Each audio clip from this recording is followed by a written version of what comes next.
The Spinoff Podcast Network. Raising capital or taking your business to the world? Investment Fix has everything you need to make it happen.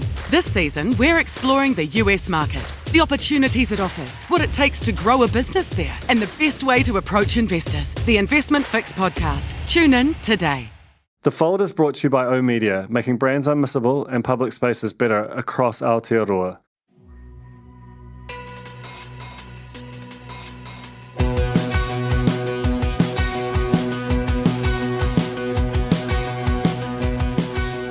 Kia ora and welcome to The Fold for August 2020. I'm your host, Duncan Greive, and I am interviewing today Alex Braae, who many of you may well be familiar with. He is the composer of our daily Bulletin sort of news wrap email, which has kind of become a bit of a cult product for us. That it's got about 25,000 odd subscribers, and you know, a lot of them are very devoted. It's probably one of the spin-off things that I get, that people mention to me most often. And I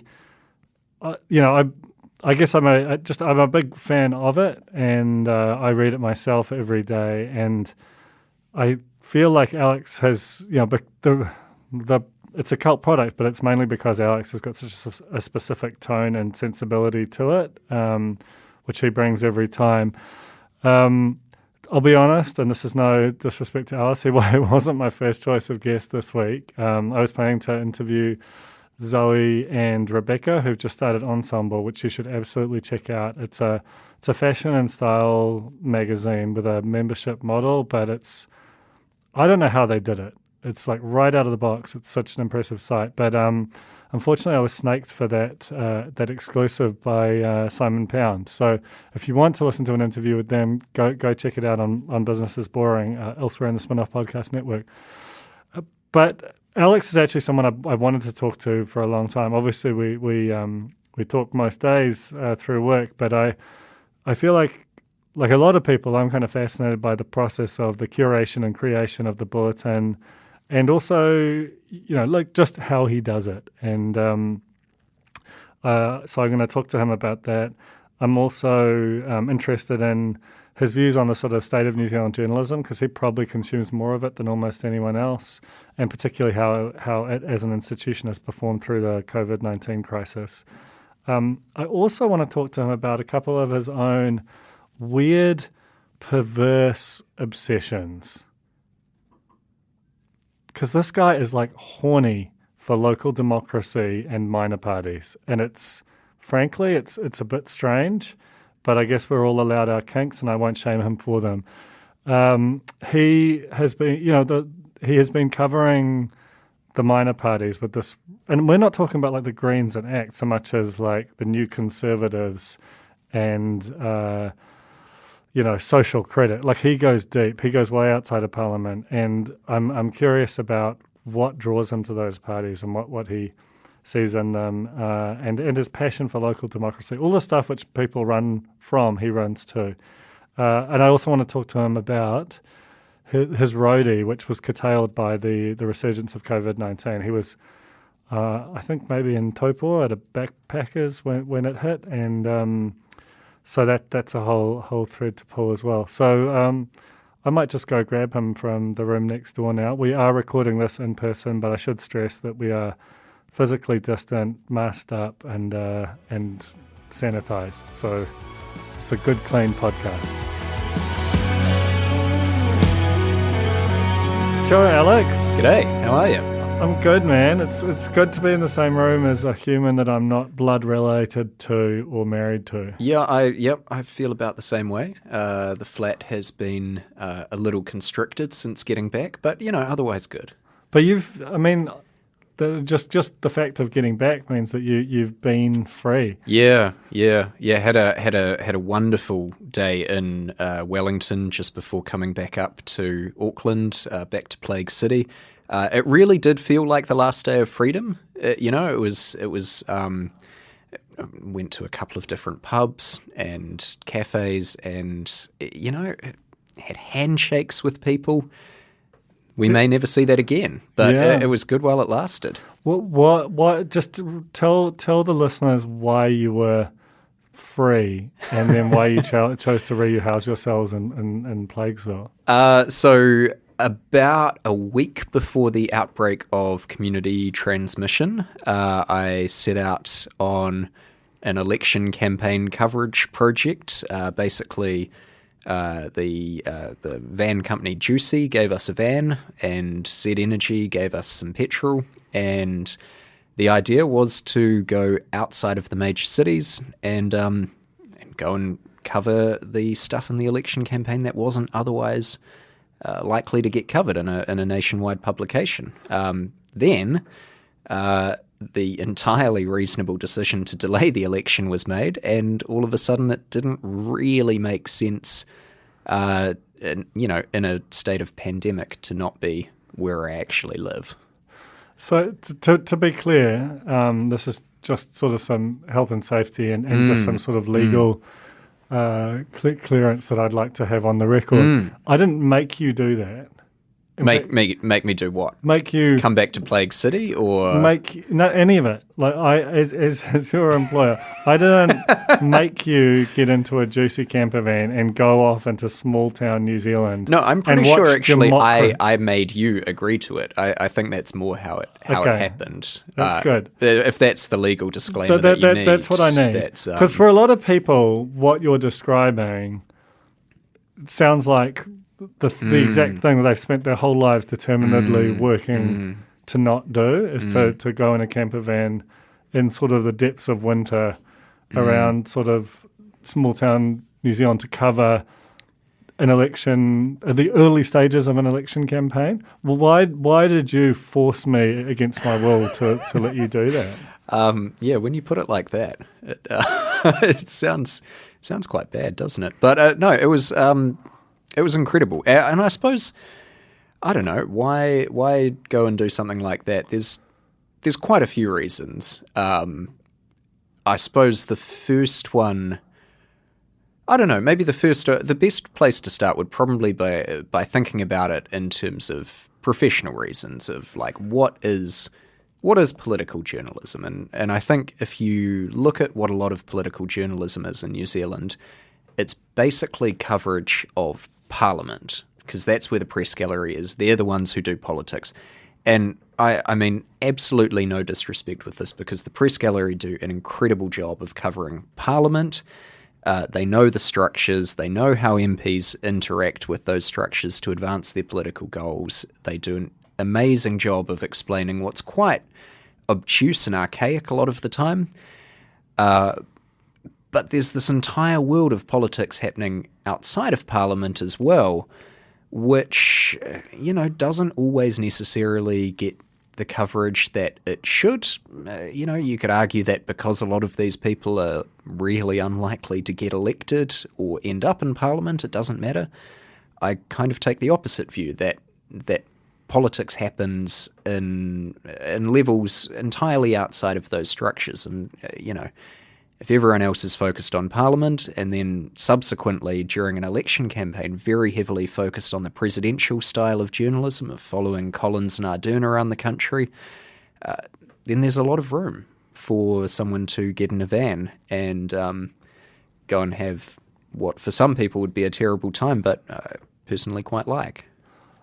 Yeah, I mean, and that's what I described in the prelude while you're out of the room as your strange kink is for following New Zealand's least successful political parties and watching the process of them fail to become part of any of our political structures, up close and personal. Well, we haven't seen the results yet. I mean, let's not count out a surge for maybe one. Who can say? Well, no, let's not. And I like the fact that you're sort of in the corner of no party in particular, but of the whole great mess of the unrepresented. The story of yours that came out of that trip that I liked best was on One Party.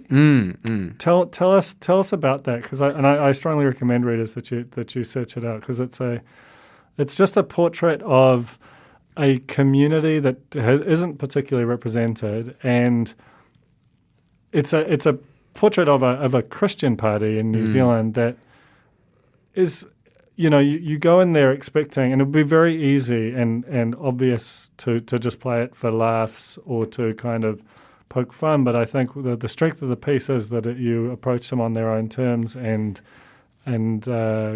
just sort of hear them out, essentially. Well, I think that is. Thank you, by the way. That's very generous of you. Told you this was a hard-hitting interview. Yeah. Wow, I'm really being raked over the coals here, aren't I? But I suppose.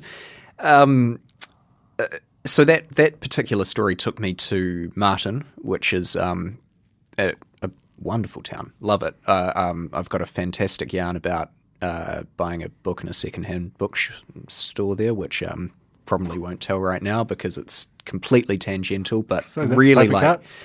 yeah. If you can get me onto that podcast as well, then that would be awesome. But I basically, so the One Party have been on a tour all over the North Island recently, and at the time that I was able to sort of coincide with them, they happened to be doing a tour of the sort of general Manawatu-Wanganui region. So one of the next stops on their tour was to go to Ratana, which is not too far away from Martin. The event itself, it was hosted by a couple of local churches there who were very much more in the sort of Pentecostal Baptist vein of Christianity. And I feel like for those stories, it's great to pick up the phone and have a yarn to someone, but you really do have to try and build up an understanding of these sorts of things. You really have to go to people on their own turf and see how they are when they are simply around their own people and their own supporters. So I feel a little bit bad saying this. At first, I didn't actually identify myself as a journalist. I just sort of attached myself to the One Party group who were welcomed in for the porphyry at the start of the meeting. During her speech, the party's co-leader, Stephanie Harawira, asked if there were any journalists in the room, and at that point I sort of thought, well, I'm not going to lie and say I'm not, so I put my hand up then, and then she was very generous giving me an interview afterwards as well. But the thing is that if you go into those spaces, I don't know, with sort of preconceived ideas about what you're going to come out seeing, then you won't necessarily see what's actually there. And the point of going into those spaces is to really see how they communicate in their own language, I suppose. And in the case of the One Party, a lot of that language is biblical. They talk about how they want people to party vote kingdom, which is a reference to the kingdom of Jesus Christ, as I understand it. Their candidates talk about how they don't talk about how they chose to run for parliament. They talk about how they've been called to by God. And that's all in keeping with a party that very much sees itself not as a Christian values party or a party who believes in or has politicians in it who are Christians themselves.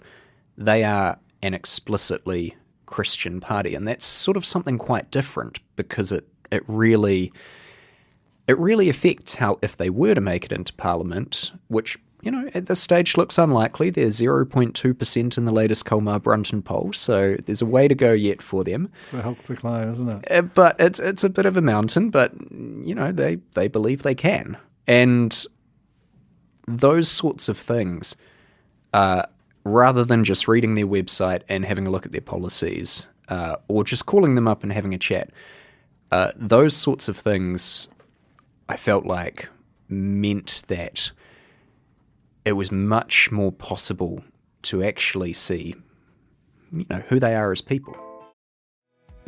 The Fold is brought to you by O Media, making brands unmissable and public spaces better across Aotearoa, with over 4,000 out-of-home advertising sites nationwide across both street furniture and retail centres. I'm super grateful to O Media for enabling us to make unmissable connections with Kiwis. Ready to rediscover the joys of cycling? With over 300 kilometres of cycle paths across Tāmaki Makaurau, jumping on your bike and going for a ride is such a fun way to discover the city from a different perspective. Cycling is getting more and more popular across Auckland, so now's a great time to join the hype and give cycling a go. Head to at.govt/cycling to find your nearest cycleway today. Obviously, the trip was curtailed, but I gather that you plan to resume it, which is truly I do. heroic. Freely choosing. Yeah. And I'll be going in spring as well. I mean, I had a few frosts. They were beautiful. But cold? I had a -3 night in Mangaweka. That was honestly, it was a really good night. It was nice, it's cozy. Yeah. Thank you, Jucy. Absolutely. So, how would you just, like I said, to zoom out a bit, how would you characterise the kind of the mood of the people you met on the part of the trip you were able to successfully complete? Do you mean politicians or No, normal people? absolutely not. Just sort of regular folk. Honestly, a lot of people don't think all that much about politics at all. And that's one of those things that is the hardest. That's kind of the hardest mindset shift for me to make as a journalist when trying to just go out and meet people and ask them what they think about things, because I work for a media organisation where everyone's intensely tuned into politics. Most of the people that I socialise with regularly are intensely tuned into politics as well. And so I think, at the time I was out and about, a lot of people didn't really have all that many thoughts about politics at all, because it was still very early in the campaign. We're coming out of a year which has been disrupted by events, to say the least. And it hadn't necessarily quite occurred to them to start thinking about it yet. And, that's fine. People have different interests. People were very keen to talk the rugby. That was cool. Yeah. And what were their what's the situation? What are they? Look, I didn't make it down to Canterbury, but people hate the Crusaders. So it's actually a scoop for the Fold. People outside of Canterbury hating the Crusaders. Yeah. So the other thing that you do, apart when you're not on the road, in fact, when you are on the road, and I think this would kind of blow some people's minds, is that your main job is still creating the Bulletin. Do you just sort of talk us through the creation of that? Because it's a popular and beloved part of what we do, and I still get a lot of people, even people who work at the Spinoff, are like, how does he do that? Are we into the sort of performance review part of the interview now, or is that? This is more of a that happens outside of the recorded realm. Right. No, this is more about like the process, because you can't consume all of New Zealand journalism. We just, even as shrunken and kind of drawn in as the field is, we still make a hell of a lot of it. And so there's got to be some kind of, and you read quite broadly, you see your Farmers Weeklies and your politics. It's not Farmers just the Weekly is a great publication, man. It's really, I know that Farmers Weekly beat our Barker's publication at the Media Awards last year, and look, I'm not going to comment on whether that was a deserved win or not. I think they're both excellent publications. That's though. right. That's absolutely right. Making the Bulletin becomes a lot easier over time, because once you're plugged in, you can kind of maintain that a lot easier. I think if I were to take a long stretch of time off doing it, it would be a lot more difficult to start again, both in a sort of awareness of what's going on sense, and also just the logistics of getting up early every day, which I've become a morning person over time, which is nice, I suppose. I guess when it comes to a lot of New Zealand journalism, I think you start to notice bylines where if someone has put something out, you can kind of, you know what that journalist is about. And I think there are these sorts of journalists at absolutely every single publication. So a lot of it is about having a sort of mental list of, maybe 25 to 30 journalists off the top of my head who I know are really first-rate journalists, and just looking out for their byline and seeing it and knowing that whatever comes underneath it is going to be worth reading. In terms of the wider reading stuff, that's sort of more like on a cycle of every sort of 2 to 3 days, have a look at, the likes of Farmers Weekly or Interest or Te Wahanui or the ODT or Crux or whatever. And there are those publications which are more specialised, and they do tend to run stories that aren't so important in a breaking sense. So while there's the kind of RNZ stuff, Herald, News Hub, TVNZ, and now more than ever actually Spinoff as well, doing that daily news stuff. When you've got a bit more time to step back and look at those more specialist publications or the more long form publications, you can include Newsroom in that as well. That's when you can start to find the sorts of stories that aren't necessarily on everyone's radar, but perhaps should be. So I suppose what that all comes down to, I mean, everyone in media sort of works hard, right? So I don't think I work any harder than anyone else. But I get to read amazing work every day. And so that doesn't really feel like work in that sense. That's just because I'm interested in what's happening in the news, and we're lucky enough to have a country with a lot of very, very good practitioners of that. So on that front, so you've been doing the Bulletin for about 2.5 years now, am I right? I reckon I've probably lost about maybe 4,000 hours of sleep doing it now. I think it would be about up to that. Yeah, well, that was just wasted time. You'd planned to just literally be lying there doing absolutely nothing, not even a thought in your head. Nothing. So you're welcome. Yeah, thanks. Basically. No, what I wanted to ask was that is a span during which the media has been through some things. It's covered some major events. It's there's been redundancies at virtually every major organisation. What is your sense of kind of the quality of what you're reading, of how it's presented? Like what are some trends that sort of leap out to you that you can sense that have moved in that time? Yeah, I mean, I think I really do think we've hit or hit past tense a real low in how media companies treated the journalism that their journalists were producing. In a former life, I used to work at News Talk ZB, and I remember one time walking past the NZ Herald business team, and I won't say who this was because they're a very good journalist and they probably don't want this sort of dirty laundry being put out, but they were sitting there in I'll write it down. I'll write it down for you.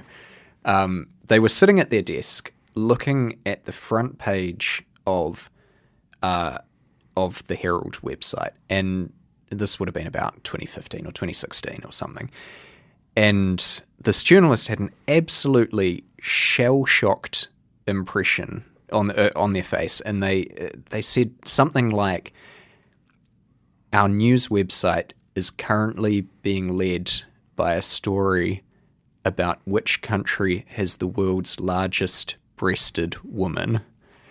And it was so bleak. It was so extremely bleak. That's like Succession kind of writing. It was, yeah. No, it was one of those moments where it was like, I read that journalist's work regularly, and it was always top quality. And I'm not saying this is a Herald specific thing, but what they were putting out on their front page of their website was frequently garbage, and they don't do that anymore. They really don't. They highlight their premium stuff most of all. They have always had really good journalists producing really good work, and they make a hell of a lot more of it. They make a hell of a lot more out of it now. That's probably partly because they quite literally make money off it through digital premium subscriptions, but I think it's also because, I mean, I don't want to speak for the company, but I feel like there was probably a sense that in a very attention and information starved sort of environment, people's attention is so vital, and if you're paying for good journalists, you should be putting that out to people as much as possible and making that your shop window. I think Stuff has done the exact same thing in the last couple of years. The quality of their work has always been there as well, but the quality of work that they now choose to present to the world on their front page is out of sight, way better. And I think for them, their big move in this area was probably the creation of a national correspondence team, because it meant that they had a whole lot of really strong subject matter experts who could do just day after day, for the site as a whole, day after day, they would have big, crunchy features coming out, which everyone should read, really. And that's, I think, when it comes down to it, that's really the biggest change I've seen over the time that I've been in media generally, that for a couple of years at the start of my career, it looked like things were getting a lot worse and gonna get really bad. And now I know that you're the expert on the economics of it. I don't really know too much about the economics of media businesses, but in a quality sense, the plane that was heading into a tailspin has been stabilized, as it were. Yeah. It's still on fire, but it's been stabilized and it's still flying. Well, the thing that I think is interesting about that is that what we have witnessed is Stuff has very explicitly talked about trust being the thing that they most want to emphasize, and I think that's quite a, it's viewing your audience as more of a partner than a passive consumer of your content, which I think is, it's quite a sea change. Like the old top-down editorial mandate of we decide what the news is. That was really important, and then they went through one which was very sort of whatever gets us the most CPM return on, the most clicks generates the most ad impressions, and therefore that's a sort of marker of success. And surveys about countries with large-breasted women, they generate clicks. People want to know millions of clicks. Yeah, and that's one of those sad realities of I think of digital news, is that everyone who's, like, my former life at ZB was as the online editor of that in Radio Sport, and we knew exactly what would get people clicking. It was not the sort of quality. Like, one of the things that people don't quite know about ZB is that they've got a news team who is totally independent of the programs team who does the talk back in the shows. And I'm not knocking the programs team here, but the news team do a lot of quite interesting, quite unique stories a lot of the time that never really get surfaced because they happen in a news bulletin a couple of times over the course of a day and are then just kind of gone. And the problem with the website is that it's very much about generating clicks to what's happening in programs, because for the branding of the station overall, that's where it's at. That's the money making. So yeah, we would always know that an opinion piece would do much better than a researched story or an exclusive or a feature, and it sort of just is what it is. But I think, well, that's the thing that I think has changed, right? Is that there was a sort of a combustible peak in total traffic to news sites. So I don't have I can. There are some publicly available figures and some that have been supplied over time. That I think at the all-time peak, the stuff in the Herald were north of 200 million page views consistently. The thing that and this was with every turbo of trash content you could imagine turned to full. And my understanding is that has come back. That they are now more in the sort of high hundreds of millions type range. Though again, these figures aren't publicly disclosed, so I'm sort of going off memory and what I have been provided. But what I think is quite remarkable is that they have almost entirely abandoned the large-breasted woman in quote unquote story in favour of something that much more resembles what you would hope a homepage would look like. You can quibble with the emphasis, with how long things stay up.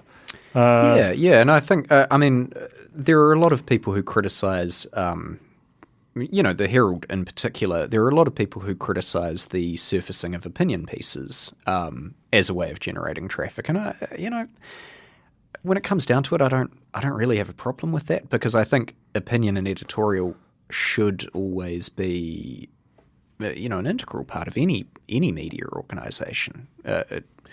You can choose whether or not you want to agree with the epidemiological views of Kate Hawkesby, but it's totally fair enough for a democracy. It to be there. Let's get to that. It is. I mean, but I guess the point I'm trying to make is I think we overestimated the importance of putting sort of the commodity outbrain type news at the top of the feed versus what behaviourally people just they have learned the habit of going to these homepages and they will mostly find something to read, and the next best substitute is mostly good enough. You can see that they've come back 20%. That's not nothing in terms of your revenue. But when you start to push in a second stream, which is on Stuff, it's their voluntary membership program, on the Herald, it's premium, you can probably start to make up a decent chunk of those sort of missing clicks. And you get, I think that your commercial sales proposition, your prospects for growth of those reader revenue, I think that there has been a stabilising. There's still a lot that you can criticise any large media organisation and I think it's right that particularly the way that they've covered and the sort of the certain ethnic minorities and the diversity of newsrooms, those will almost always be in play. But I think some of those fundamentally really just sort of destructive and destructive of society and of brand value, things that had been going on have come back. One of the things I think, just returning to the Bulletin, that I think that I like about it is that it has a voice and a perspective. And at times you and I correspond about, where the line is in terms of opinion and so on. Yeah. But fundamentally, I think it requires that. And I know that also prompts a level of interaction with your audience. And yes. So do you want to talk a bit about the kinds of people you hear from and how that sort of informs your work? Yeah. I mean, we're... So I'll tell you one off the top of my head from today. There was I get very reasonable and reasoned criticism. I feel like the people reading it who then get in touch to tell me I'm wrong do so from a position of sort of actively engaging with it in the first place. So I got one today. Today being Wednesday, the 20-something of August.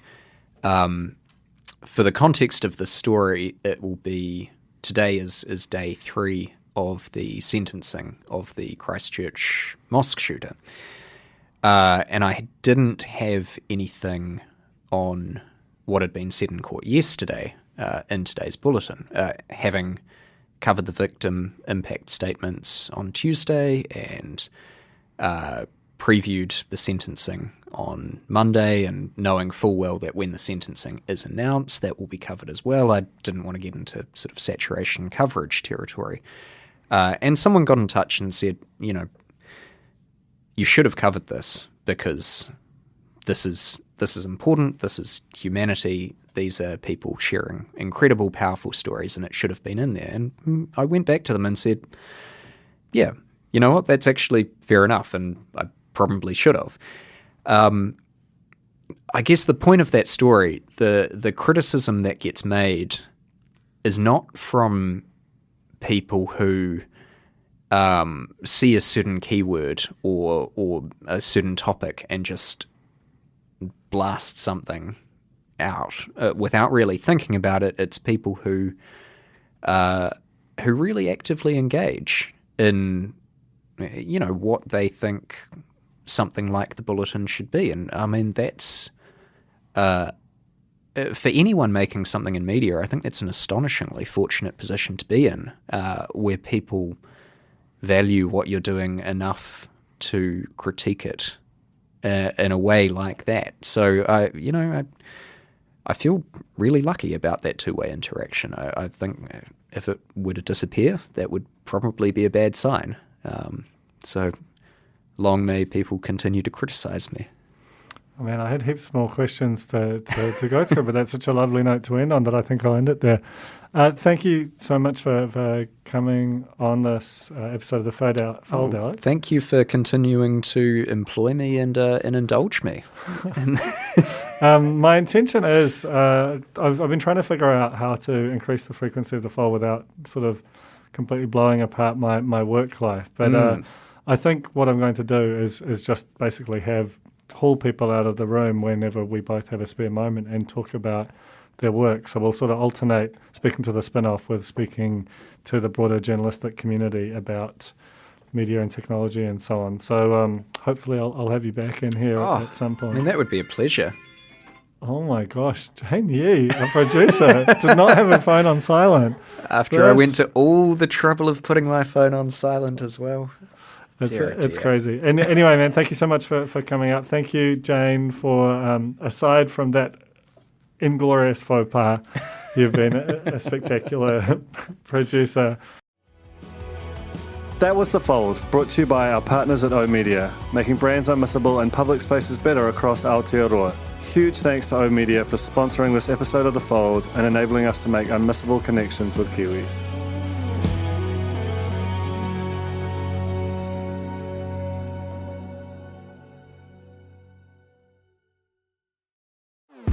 Talofa lava. I'm Madeline Chapman, editor at The Spinoff.